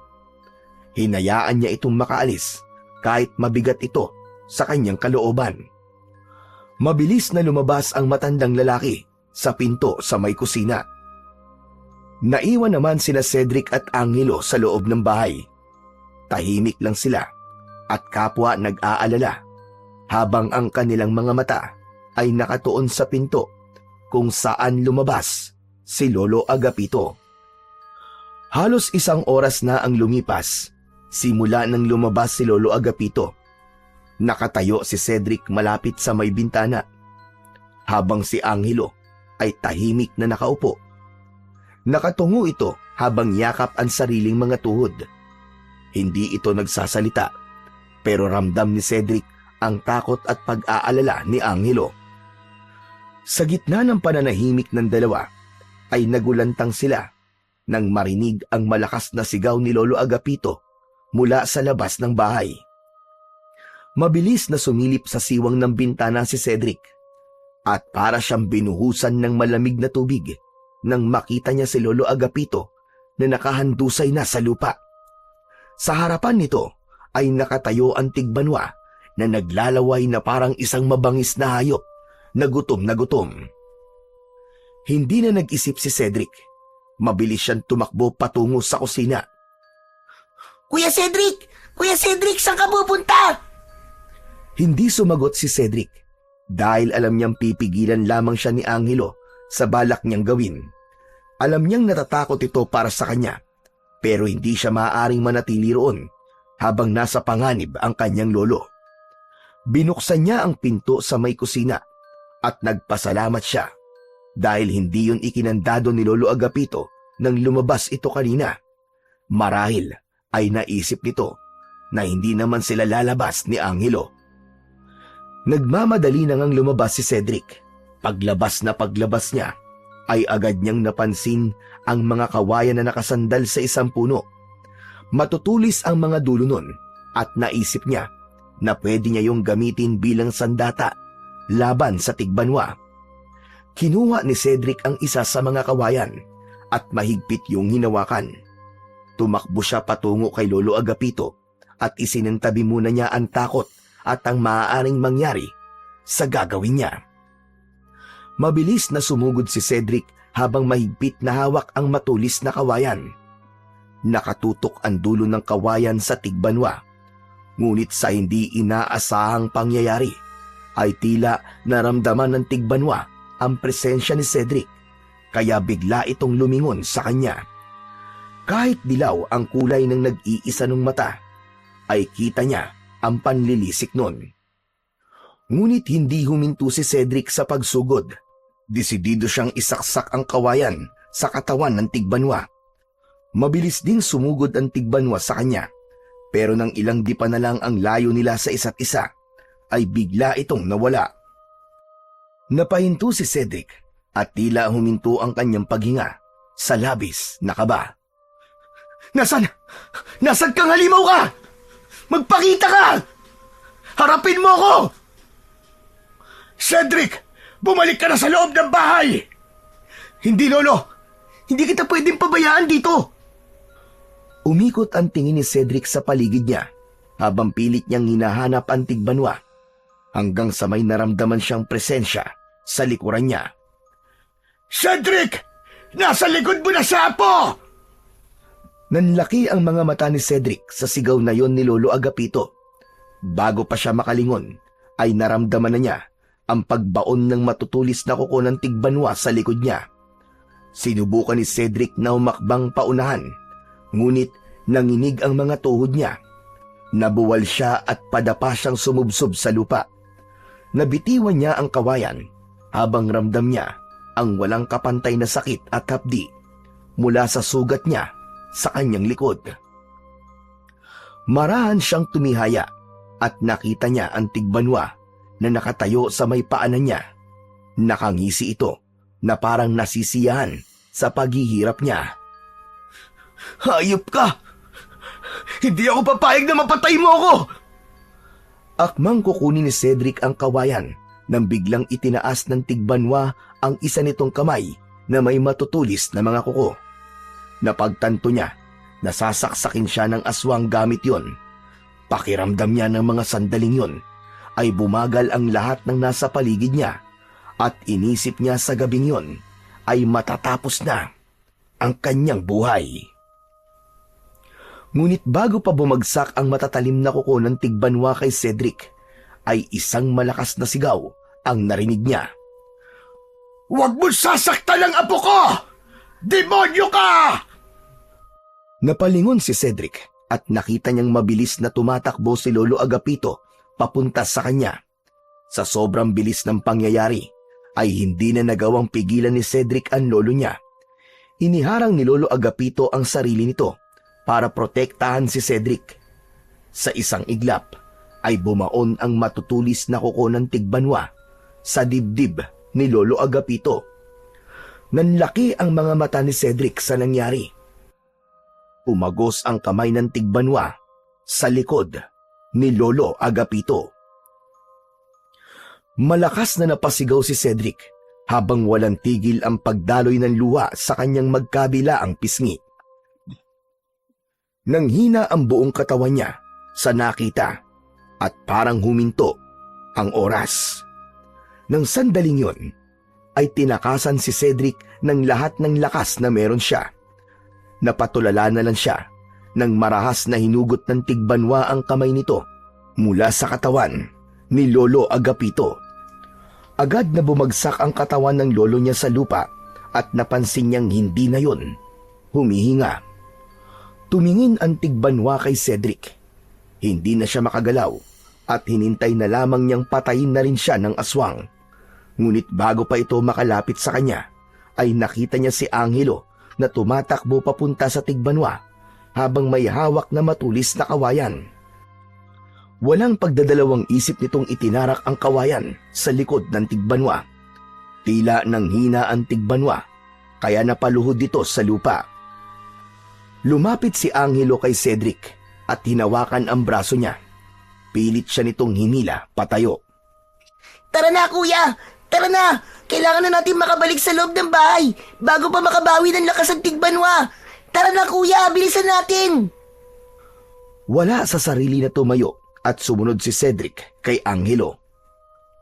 Nang makapasok na sila sa bahay, ay agad na isinarado ni Angelo ang pinto.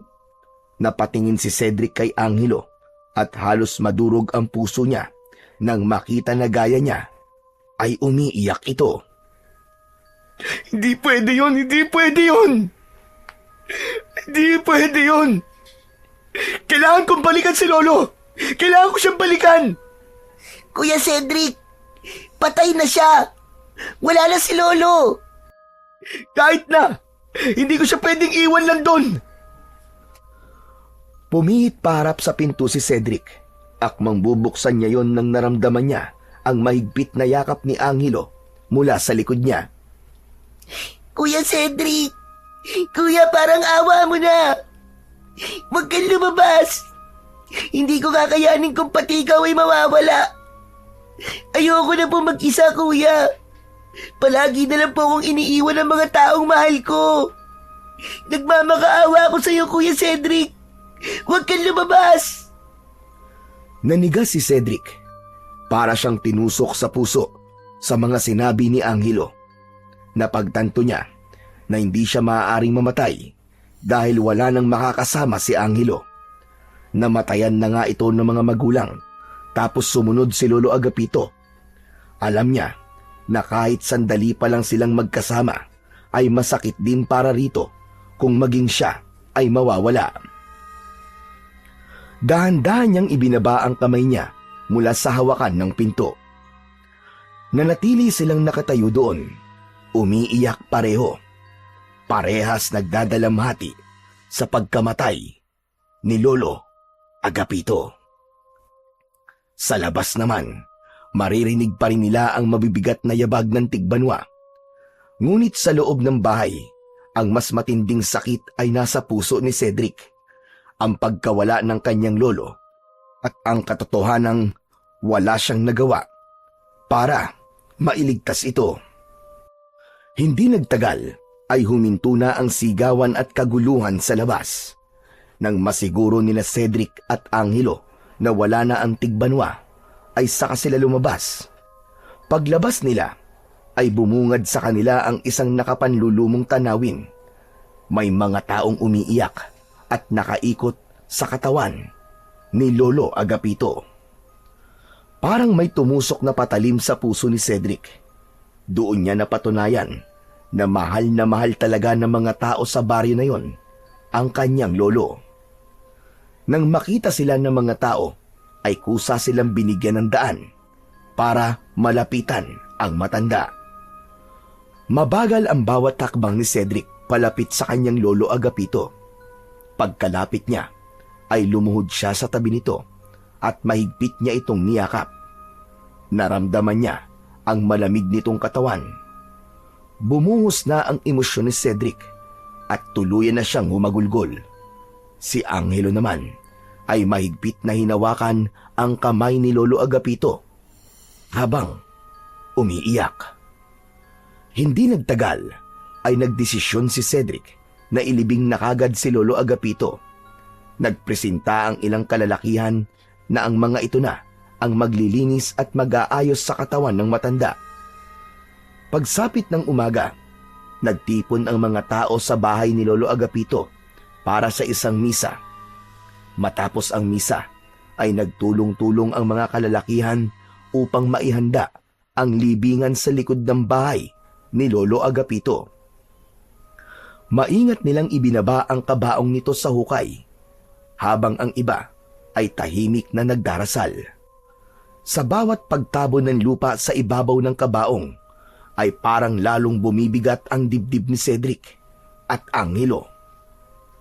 Sa ilang sandali pa, unti-unti nang nagpaalam ang mga tao. Ang iba ay lumapit kina Cedric at Angelo upang magpaabot ng pakikiramay bago umalis. Hanggang sa sila na lamang dalawa ang naiwan sa tabi ng libingan ng kanilang Lolo Agapito. Tahimik silang nakatayo.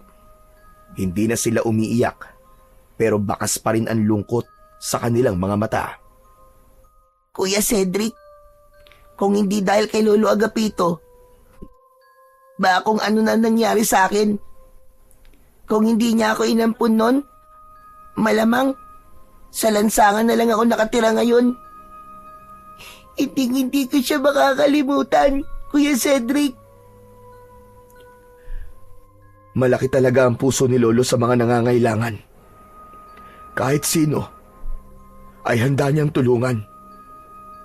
Nakakalungkot lang na natapos sa ganung paraan ng buhay niya. Isang malalim na buntong hininga ang pinakawalan ni Angelo bago ito bumaling kay Cedric. Kuya Cedric, may gusto sana akong ibigay sa'yo. Ano yun, Angelo? Hindi agad sumagot si Angelo. Sa halip, ipinasok nito ang kamay sa bulsa ng shorts nito at mula roon ay inilabas nito ang isang kwintas na may palawit na dilaw na bato. Nanlaki ang mga mata ni Cedric sa nakita. Teka, Angelo! Hindi ba yan ang mutya ng palay ni Lolo? Bakit nasa iyo yan? Kinuha ko po to kanina nang inaayos ng mga tao ang katawan ni Lolo Agapito. Ano? Bakit mo kinuha yan? Importante kay Lolo Agapito yan. Hindi ba dapat isinama na lang natin yan sa libingan niya? Nagkakamali ka, Kuya Cedric. Sigurado ako, kung nasaan man si Lolo Agapito ngayon, ay masaya siya na kinuha ko to. Paano ka naman makakasiguro sa sinasabi mo na yan? Kasi, nung wala ka pa rito, sabi ni Lolo, kapag may nangyari sa kanya, ay dapat kunin ko umutya ng palay sa kanya. Ang gusto niya kasi, ay ako ang susunod na gagamit nito. Ibig sabihin, iniwan talaga sa'yo ni Lolo ang mutya ng palay para gamitin mo sa pakikipaglaban sa Tigbanwa. Ganun ba? Opo, yun po kasi ang gusto mangyari ni Lolo. Pero inisip siguro ni Lolo na mamamatay lang siya kapag malaki na ako. Pero bata pa ako ngayon, Kuya Cedric. Hindi ko kaya makipaglaban sa Tigbanwa kahit na may mutya pa ako. Kaya naisip ko na ibigay na lang sa iyo itong mutya. Kung meron man na karapat dapat na magmana nito, ay ikaw yun kasi apo ka niya eh. Tinitigan ni Cedric ang mutya ng palay na nakapatong sa palad ni Angelo. Kumikislap yon sa ilalim ng sikat ng araw na para bang sinasabi nito na tanggapin siya nito at ang responsibilidad nakaakibat nito. Ngunit sa halip na excitement o determinasyon ang maramdaman, ay takot at pag-aalinlangan ang bumalot sa kanya. Hindi Angelo, ayoko. Wala akong alam sa ganyan, wala akong alam sa ganito. Hindi ako katulad ni Lolo Agapito. Hindi ako marunong makipaglaban sa aswang, lalo na sa isang Tigbanwa. Pero Kuya Cedric, naniniwala ako na kaya mo. Alam kong kaya mo. Kaya mo siyang patayin. At paano mo naman nasabi yan? Nakita mo na ba ako makipaglaban sa Tigbanwa? Mas malakas di hamak ang katawan mo kaysa kay Lolo Agapito. At kung ako lang ang mas matanda at mas malakas, ako ang gagawa nito. Pero bata pa ako eh. Hindi ko pa kaya. Napayuko si Cedric.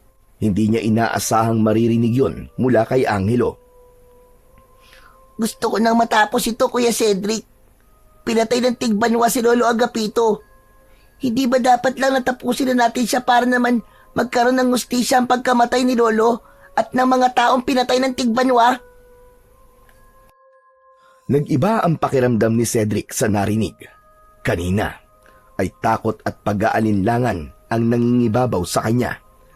Pero dahil sa sinabing yun ni Angelo, ay unti-unting nangibabaw ang galit sa kanyang dibdib. Naalala niya kung paano pinatay ng Tigbanwa si Lolo Agapito. Naalala niya kung paano isinakripisyo ng lolo niya ang sarili nitong buhay upang mailigtas siya. Muli siyang tumingin sa mutyang nasa kamay ni Angelo. Napakatagal niyang tinitigan yon.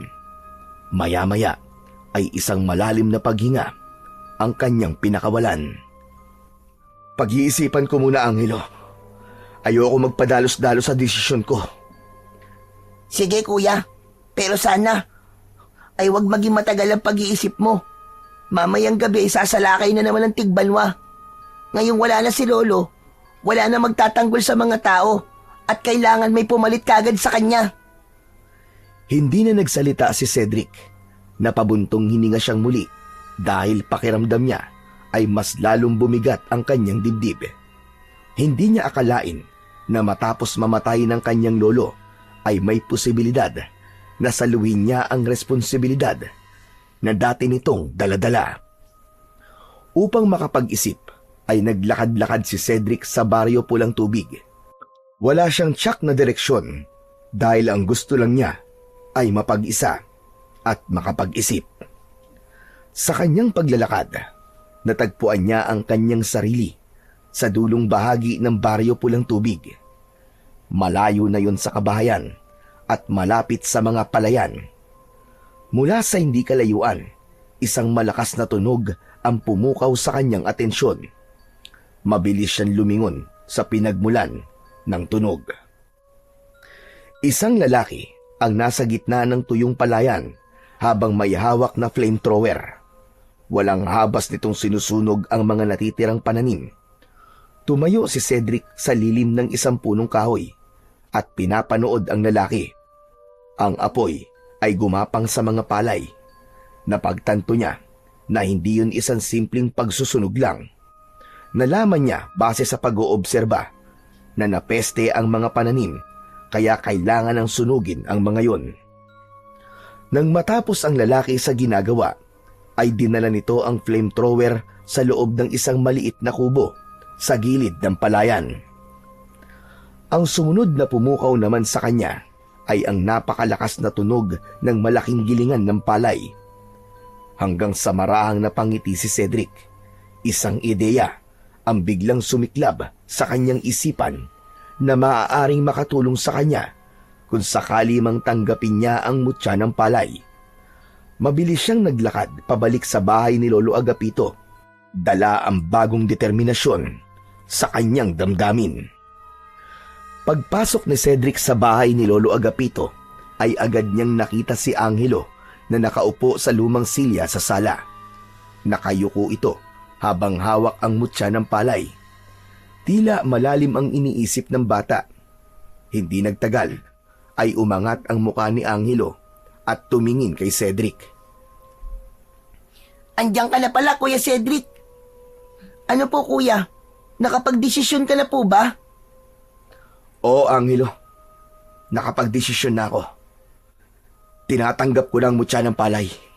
Talaga, Kuya? Tinatanggap mo na? Tumango si Cedric sa kaseryosong tumingin kay Angelo. Tama ka, Angelo. Kailangan natin bigyan ng ustisya si Lolo Agapito at ang mga taong pinatay ng Tigbanwa. At sisiguraduhin kong mamayang gabi na matatapos ang lahat.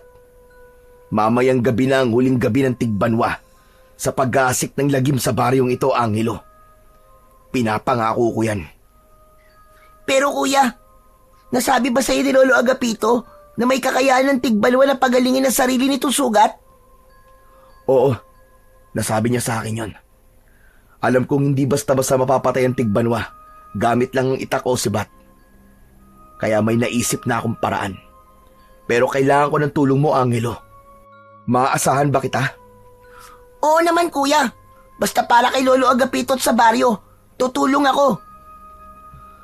Nagtagpo ang kanilang mga mata. Labis na humanga si Cedric kay Angelo dahil nakita niya sa mga mata nito ang determinasyon na mapatay ang Tigbanwa upang maipaghiganti nila si Lolo Agapito. Matapos ang pag-uusap nila Cedric at Angelo tungkol sa plano nila para mamayang gabi, ay tahimik na lumabas si Cedric ng bahay. Tumungo siya sa likod ng bahay at tumayo sa tabi ng libingan ni Lolo Agapito. Hinawakan niya ang mutya ng palay na nakasabit na sa kanyang leeg. Pinagmasdan niya ang mutya at napansin niya na parang meron yung sariling liwanag. Makalipas ang ilang sandali, ay tumingin si Cedric sa libingan ni Lolo Agapito. Lolo Agapito, Sa totoo lang po, ay hindi ko po alam kung kakayanin ko po ito. Hindi po ako tulad nyo. Wala po akong alam sa pakikipaglaban. Pero hindi ko rin po kayang pabayaan na lang ang lahat.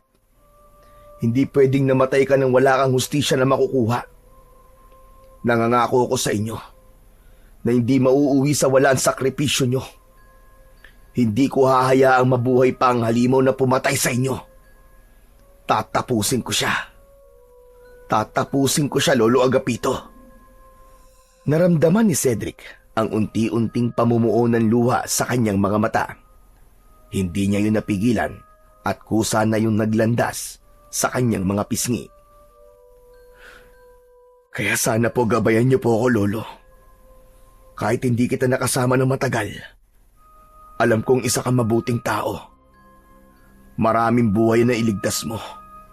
Kaya ipagpapatuloy ko ang laban na sinimulan mo. Naputol ang pagsasalita ni Cedric nang marinig niya ang pagtawag ni Angelo sa kanya. Paglingon niya ay nakatayo ito sa may bungad ng pintuan sa likod ng bahay.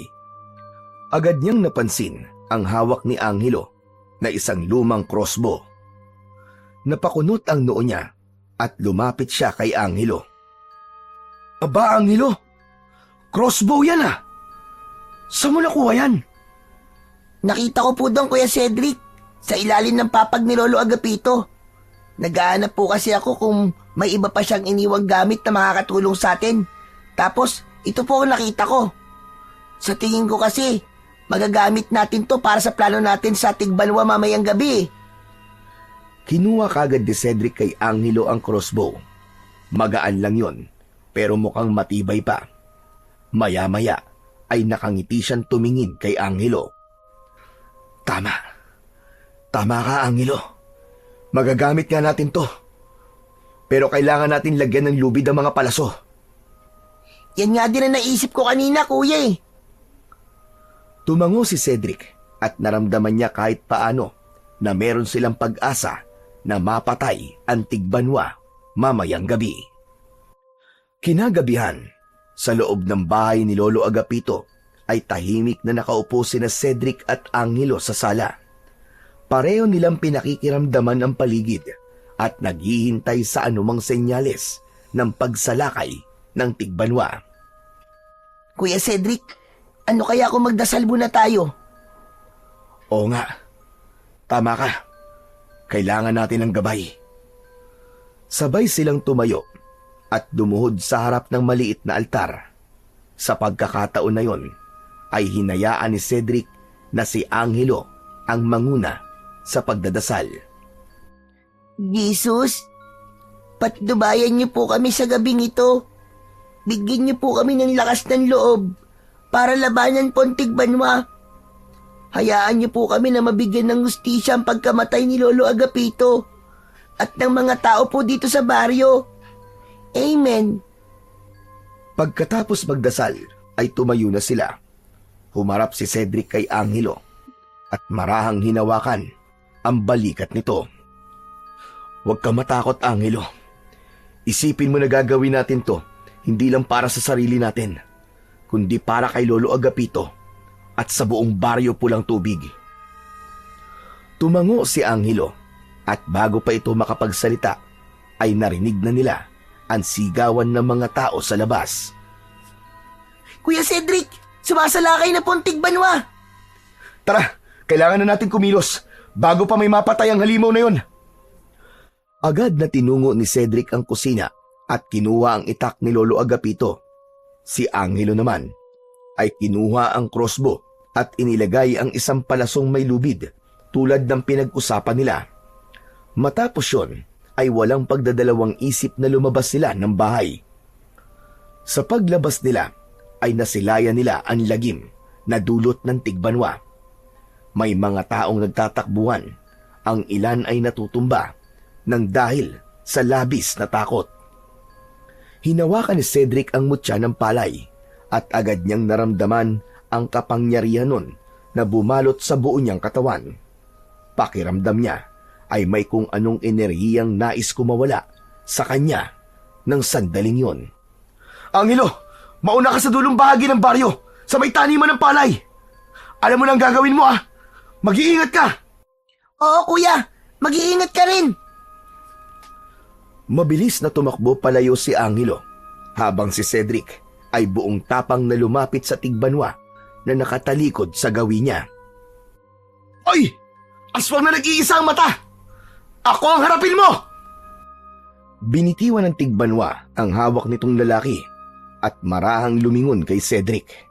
Ang nag-iisa nitong malaking mata ay nagliliyab sa galit. Malakas itong umangil bago sumugod kay Cedric. Aabutin sana siya ng dambuhalang kamay ng tigbanwa, ngulit mabilis na yumuko si Cedric. Lumusot siya sa pagitan ng malalaking hita ng tigbanwa at gamit ang matalim na itak ni Lolo Agapito ay buong puwersa niyang tinaga ang binti nito. Napahiyaw ang tigbanwa sa sakit. Alam ni Cedric na maghihilom din kagad ang sugat ng tigbanwa, kaya mabilis siyang tumakbo papunta sa dulong bahagi ng baryo. Narinig niya ang mabibigat na yabag ng tigbanwa sa kanyang likuran habang siya ay hinahabol. Habang papalapit si Cedric sa malawak na palayan, ay naramdaman niyang bumibigat ang kanyang paghinga dahil sa pagod, ngunit hindi siya huminto. Mabilis niyang tinawid ang makikitid na pilapil hanggang sa marating niya ang gitna ng taniman ng palay. Doon na siya huminto. Sa malayo, nakita niya ang higanting anino ng tigbanwa na papalapit na sa kanya. Pabilis ng pabilis ang pagtakbo ng tigbanwa patungo kay Cedric. Mas lalong humigpit ang hawak ni Cedric sa itak ni Lolo Agapito habang inaabangan ang tamang pagkakataon. Nang ilang dipa na lang ang layo ng tigbanwa, ay malakas na sumigaw si Cedric. Angelo! Ngayon na! Mula sa maliit na kubo sa gilid ng palayan, ay lumabas ang batang si Angelo na hawak ang crossbow. Mabilis itong pumesto sa harapan ng tigbanwa at walang pag-aalinlangan na itinutok nito sa aswang ang hawak nitong sandata. Hindi nagtagal ay pinakawalan na ni Angelo ang palaso. Tumama ang palaso sa kaliwang binti ng tigbanwa. Napahinto ito at napasigaw sa sakit habang pilit na inaabot ang sugatang bahagi ng katawan. Mabilis naman na kumilos si Cedric. Kinuha niya kay Angelo ang lubid na nakakabit pa rin sa palaso at tumakbo siya paikot sa tigbanwa hanggang sa tuluyang pumulupot ang lubid sa mga binti ng kanilang kalaban. Malakas niya yung hinila na naging dahilan para mawalan ng balanse ang tigbanwa at bumagsak ito sa lupa. Habang nagpupumiglas ang tigbanwa, ay mabilis na tumakbo si Angelo papasok ng kubo. Samantala, si Cedric naman ay hinila ang tigbanwa palapit sa gilingan ng palay. Doon na binitiwan ni Cedric ang lubid at hinayaan niya ang tigbanwa na pakawalan ang sarili nito mula sa lubid na nakapalupot sa mga binti nito. Maya-maya, bumalik si Angelo mula sa kubo na dala ang flamethrower na nakita ni Cedric na gamit ng isang lalaki kaninang umaga. Ano, Angelo? Handa ka na ba? Handang-handa na kuya! Sa sandaling yon, tuluyan nang natanggal ng tigbanwa ang lubid sa mga binti nito. Galit itong bumangon at naghanda na ito para umatake. Binulungan ni Cedric ang mutya ng palay bago niya kinuha ang flamethrower kay Angelo. Binuksan niya yon at isang napakalakas na bugso ang lumabas sa nguso ng flamethrower. Itinapat niya ang naglalagablab na apoy sa papalapit na tigbanwa. Napaatras ang halimaw sa tindi ng pagragasa ng apoy.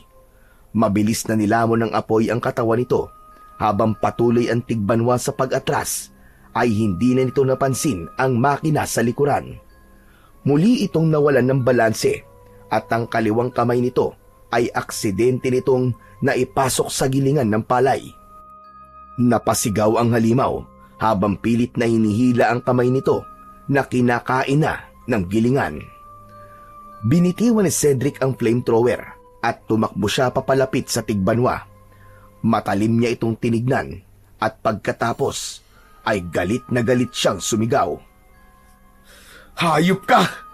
Para ito kay Lolo Agapito! Mamatay ka ng halimaw ka! Gamit ang sarili niyang lakas at kapangyarihan ng mutya ng palay, ay buong puwersa niyang sinipa ang nag-iisang mata ng tigbanwa. Dahil sa lakas ng sipa niya, ay tuluyan ng nilamon ng gilingan ng palay ang tigbanwa. Sa bilis ng pag-ikot ng makina, ay halos pulbusin nun ang laman at buto ng aswang. Hindi nagtagal, ang dating mabangis na tigbanwa ay naging mga pera-perasong durog na laman at buto na lang ang dumaloy sa kabilang dulo ng gilingan. Tahimik na pinatay ni Cedric ang makina nang masiguro niya na nagiling na ang tigbanwa. Tumabi si Angelo kay Cedric habang parehas nilang habol ang kanilang paghinga. Nagkatinginan sila. Nagkalat na ang pira-pirasong laman ng tigbanwa sa lupa.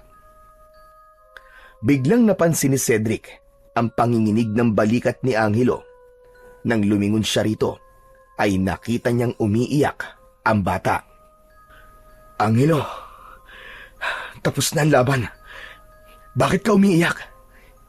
Dapat masaya ka kasi napatay na natin ang tigbanwa. Masaya naman ako, kuya. Kasi wala na magpapahirap sa baryo. Pero hindi na nakita ni Lolo Agapito ang pagkamatay ng tigbanwa. Matagal na niya kasing pangarap ito eh.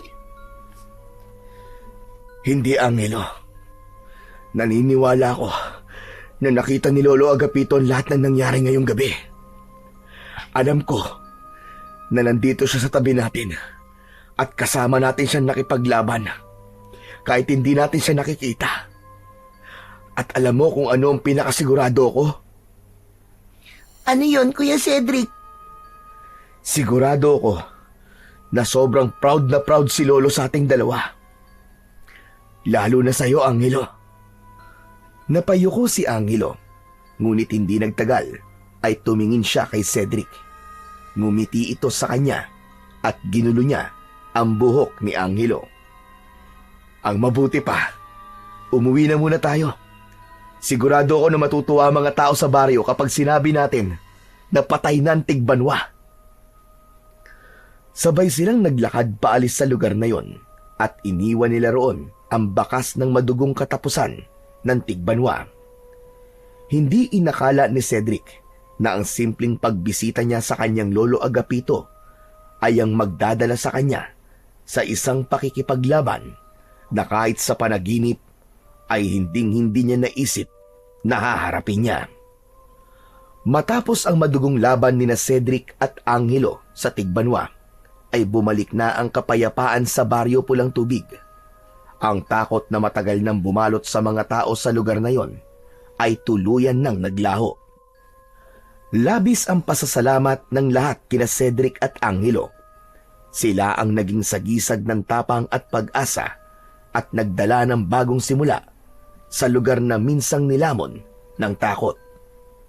Sa harap ng libingan ng kanilang lolo, ay tahimik nilang inalay ang tagumpay nila laban sa tigbanwa. Ang kanilang tagumpay ay hindi lamang isang pagtatapos ng dilubyo, kundi isang katuparan ng pangarap ni Lolo Agapito. Nawakasan ang paggasik ng lagim ng tigbanwa sa baryo Pulang Tubig. Dahil wala na ang tigbanwa, itinago muna ni Cedric ang mutya ng palay. At dahil alam ni Cedric na hindi siya maaaring manatili na matagal sa baryo Pulang Tubig, ay isang alok ang sinabi niya kay Angelo. Angelo, alam mo naman siguro, di ba, na meron akong buhay sa Maynila na kailangan kong balikan. Gusto mo, sumama ka na lang sa akin doon? Hindi kasi kaya ng konsensya ko na mag-isa ka lang dito eh. Talaga, kuya? Isasama mo ako sa Maynila? Oo naman. Yun ay kung papayag ka. Aba, syempre, kuya. Payag ako. Pero, kuya, paano nga pala si Lolo dito? Pwede natin siyang bisitahin kapag may oras tayo. Saka kahit saan tayo magpunta, naniniwala ako na nakabantay si Lolo Agapito sa atin.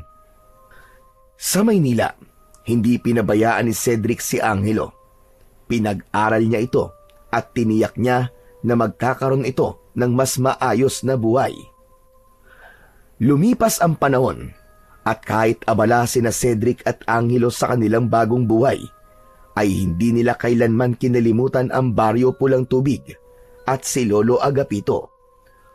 Sa tuwing may pagkakataon, bumabalik sila upang bisitahin ang libingan ni Lolo Agapito.